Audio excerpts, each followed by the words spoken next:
Confidently say that this is a happy motor. Welcome to another M60 B40 video. If you guys follow me, you know the journey I've had with this car. If you're new here, it's because you're facing the same issue that I have been facing for probably 3 or so months, and I just want to fill you guys in. This is different than my normal videos because I already did the work on it, and I didn't think I was going to film anything because I wasn't sure if it was going to fix it, but it fixed it. And I want to share this to help people down the road because I have a lot of V8 guys that ask me questions, and I'm not really a V8 guru like I am with inline sixes. But as I've been working my way through this, I've learned a lot of things, and the internet has info on it, but it seems that every single thread about this issue is made by people that have no idea how to work on a car. They're running through and they're not doing any diagnostics. They don't understand how to test things. They're throwing parts at it, and they never update the post on what fixed it. And it'll be different depending on the car. But anyway, let's get into this. So, backstory. Car, I've been driving the car, daily driving it for months now, and I would be on the highway and the check engine light would randomly flash. I mean, it would randomly show up, go away. If you floored it, come back, go away, and you know, most of the time it wasn't on. Come winter, the temperatures dropped, and this thing developed a very bad cold start idle, meaning you'd fire it up in the cold and it would dip like insane. Like it would want to die, sometimes it would die, and it would do that 3 or 4 times when warming up. Once it got warmed up, this issue never really happened. It was only when cold. Camera went out of focus. But anyway, I completely lost my train of thought from that. Oh my god, that's annoying. But, so yeah, so the cold start idle, really bad. And when that idle dip would occur, it would throw the check engine light. So then, stomp test the car, and if you don't know OBD1 cars, as soon as you turn the key to ignition 2, you stomp the gas pedal 5 times. You know, stomp, all the way down, all the way up, stomp, 5 times, and then the check engine light will blink, and that means you've initiated the stomp test, and then it'll flash the codes, right? So this car would persistently and only throw a 1221 code, which is oxygen sensor bank 2, I believe. And it would that's every time that's the code that it would throw. And I didn't think it was an O2 sensor. I thought it was a vacuum leak, which usually it is. So I didn't have a smoke tester, so I kind of went through and I looked around, and my valve cover gaskets were leaking vacuum when I did a boost leak tester on this thing. So I fixed that. Thought I fixed the issue, didn't fix the issue. So my last video on this car, I said that was the issue. That was not the fix. The problem came right back. Check engine light persistent. So then, what I did was, I got underneath the car, and the V8s obviously have the 202 sensors, the post-cat, or pre-cat. This car doesn't have cats, but anyway, the pre-cat O2s, I believe there's only 2 on an OBD1 car for a V8. So there's left and right, bank 1, bank 2. Bank 2 is the driver's side, bank 1 is the passenger side, I believe. And what I did was I unplugged them. Or I swapped them, and this was my test to see if the O2 sensors were bad. So I swapped them to see if the code followed the swap, and it did. The code changed to a 1212, which is oxygen sensor bank 1. So that means that, well, so what I thought was, okay, the oxygen sensor is bad because the code switches with the oxygen sensor. That's what I thought. And again, issue was still persistent, even though I had the oxygen sensor switched. So what I decided to do was unplug them, and I drove the car for a couple of weeks with both the O2s unplugged. Check engine light would stay on consistently, but the idle dip went away. And that is when it occurred to me that this isn't an O2 sensor issue, this isn't a MAF issue. I swapped MAFs, didn't change anything. This is a vacuum leak somewhere, anywhere, not sure where. And I'd done all the tests, the PCV and all that, and I just couldn't, you know, all the ICV hoses, because it's all a mess. And I just couldn't for the life of me figure something out, but the idle issue went away. So when the idle issue goes away with no O2, that means that the car is in, basically it's, I can't remember if it's open or closed loop, whatever, it's in like a base map condition, so vacuum leak wouldn't affect anything, and that's why the idle didn't change. So that is a key thing that you should try there. That'll tell you a lot. And before you go out and buy $200 worth of O2 sensors, because I think they're like 100 each aftermarket, the OEM ones are like 250 bucks or something outrageous. So before I did that, and O2s don't go bad all that often. If it was good one day, it's rarely gonna just be bad the next day. That's not, you know, it's not to say it can't go bad, but just in my experience, I've actually never had a bad O2 on a car, I don't think. It's always been a vacuum leak or a MAF or something random that makes you think it's an O2. And OBD1 cars aren't very smart, so as soon as that air fuel mixture is off, it's gonna throw an O2 code, which will make you think O2, but in reality, it could be literally anything. Anything that messes with the air fuel mixture. So, then I decided, all right, I gotta find this vacuum leak. So you're supposed to take a can of carb cleaner. I did brake cleaner. It evaporates quicker, so it's more wasteful and more difficult to tell, but it worked anyway.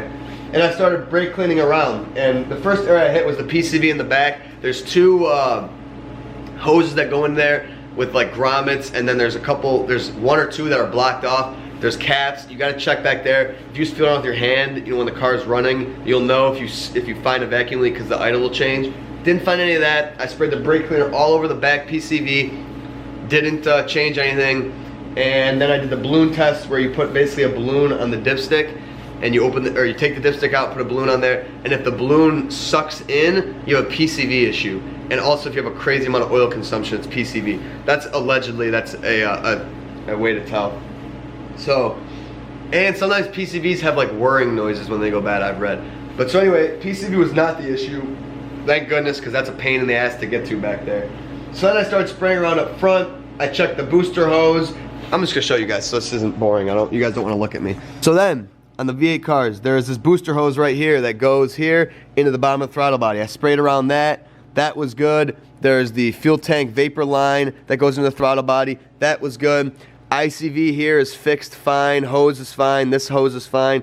And again, this is a ASC car. That's why you have this secondary throttle body, which literally is just more things to leak. Otherwise, there's a nice intake that comes right into the throttle body, and the IAC or the ICV hose is part of that, and it's a lot better. So that's less leaks to happen. This is a really janky setup on this car, but that's because of the swap and whatnot. But so anyway, I started spraying around here, and I sprayed right here, and what do you know? This is what the O2 sensor is back plugged in, by the way. I sprayed right there, and the idle dip occurred. The exact cold start idle issue happened when I sprayed it right where the throttle body meets the manifold. So that pretty much led me to hypothesize that, all right, my throttle body gasket is bad. And so that's what I did. So I bought this. Well, I didn't buy this, but this is the culprit right here. This is the issue I've been having with my car all along. Again, your vacuum leak might not be this, but this is a good thing to check, and that little spray test will tell you if this is bad. So this is the old one, and now I'm going to show you the new one. I bought two because I got impatient and didn't want to wait. So now I have two here.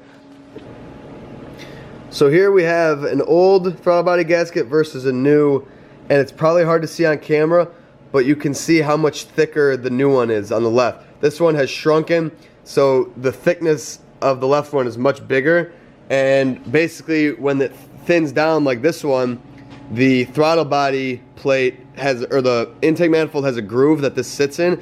When it shrinks too much, it is fully recessed in that groove. So when I pulled it off, there was no squish to it. It was all the way in, meaning that there was just plastic on plastic between the throttle body, or the metal on the plastic from the throttle body. There was no actual gasket filling that gap. Which if you were to look at this new one, there's a little bit of a gap, and you can kind of see the orange, and that's because there's a space and it's squishing this gasket. So this one had shrunken to the point where it was leaking, and the throttle body gasket makes sense to why it was leaking, as to why cold start versus warm start was different, because if you didn't know, cold air is thinner than warm air, so as it warmed up it was less noticeable because all the engine bay heat, and you know, you would hit bumps and it would maybe just kind of move the motor around just in a way to kind of open up that little bit of a leak. And basically that was the culprit of all my issues all along, this stupid throttle body gasket. So then I went down the road of replacing the throttle body gasket, happy that it would be much easier than the PCV, which it is. But let me tell you, throttle body gasket on this M60 is not super easy because of the stupid Torx screws that hold in the throttle body. They strip like no other. I stripped two of them, had to drill them out. You get a 1/4-inch drill bit. You have to take your clutch fan off and you can fit the drill in there. You drill off the head and then the rest comes out by hand, which is pretty easy. So it's not the end of the world, but anyway, there's 6 Torx screws that snap and it's really a pain in the ass. But it is all done. back in there and I went for a drive, and let me just say, completely different. So I'm gonna take you guys for a spin really quick. We're gonna rip it and I'll explain all the differences. So let me just start off by saying the symptoms I had driving wise, I already kind of explained it, but the one thing that was very subtle, but if you really pay attention you could tell, when lightly accelerating, you would sometimes feel the car would kind of wake up and kind of jolt, like it just gained a little bit of power. What that was the unmetered air kind of leaking in when you were accelerating, and it would give the car a boost of air, meaning a boost of, you know, lean, a boost of power. So that was the only kind of thing that I would feel that, now that I know what the issue was, makes sense. So if you kind of pay attention to that, it might, you know, might help you figure it out. But let me just say, spinning, I bet this car will spin second right now. Yep. This thing, so OBD1 has a limp mode, but it's not like the limp mode on like a modern car where it'll shut it down. But like, it was in limp mode, and I didn't know this. I don't know how long this has been an issue for, I mean, most of my ownership of this car since I started driving it, I would say. And I always said this car was a lot of fun, but like, watch this. Like, it's a lot of fun.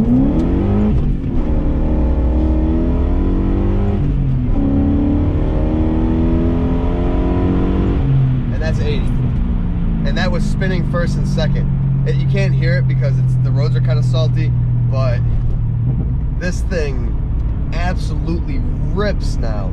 I don't think it's a placebo either. I know it's easy for the placebo effect when you fix something, but no, I mean, when these cars are having air fuel mixtures, and as of the last 2 weeks I've been driving this thing with no O2s, meaning a base map, like it's really, so it is down on power. The car is basically putting itself in a limp mode. Again, not a limp mode that'll be like the car is like detrimentally different, but you can sort of feel it, because when I took this thing for the first ride off camera, I was like jaw dropped, like even in 5th gear. And that's the one thing I always remember this car being, like in the summertime, I always, geez, I'm stuck behind this FedEx driver dragging, but it's like I'm spinning right there. 4,500, you start to spin. But I would always remember this car as being like crazy, like quick and fun, even in 5th on the highway, you know, even just to kind of pass on the highway, you wouldn't even need a downshift. The torque just like,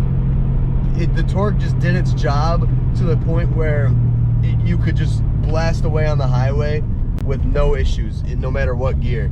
And it really lost that feeling since, you know, the weather started to kind of get colder. I've been driving it still every day, but it just didn't feel the same. It felt very, very weak, and it felt like I lost kind of a part of the car. And at the time, this is when it was idling weird and all this, and I was like, you know, I could not figure out what was wrong with this car, and come to find that I had a throttle body gasket leak. So this car had no idea what air it was getting. It wasn't getting the right amount of air, and it just was not a happy motor. And now I can confidently say that this is a happy motor. Like this thing, I mean, I drifted a corner in complete dry, you know? That's pretty impressive for one of these cars to do, you know? And that was no clutch kick needed. So that's insane. But so yeah, this is just my journey. I just want to kind of come out here and inform you guys, because I know it's not the most fun of a video, but a lot of people come to me for advice on these cars, and I'm getting flooded with DMs non-stop, and I just can't keep up. And you guys gotta understand, if it's a Googleable question, don't ask me it. It's insulting to me, because the time out of my day to answer a question you can find on Google, you know? But something like this, it's hard to find on Google, and there's so many variations of the problem. I just want to give my 2 cents on it, my troubleshooting procedure, and how I kind of figured it out. So I just want to kind of help you guys out. I'm not an M60 guru, but I was able to fix this, and this has made me hate this car for the past 3 months, and now I'm back in love with it, and it is tons of fun.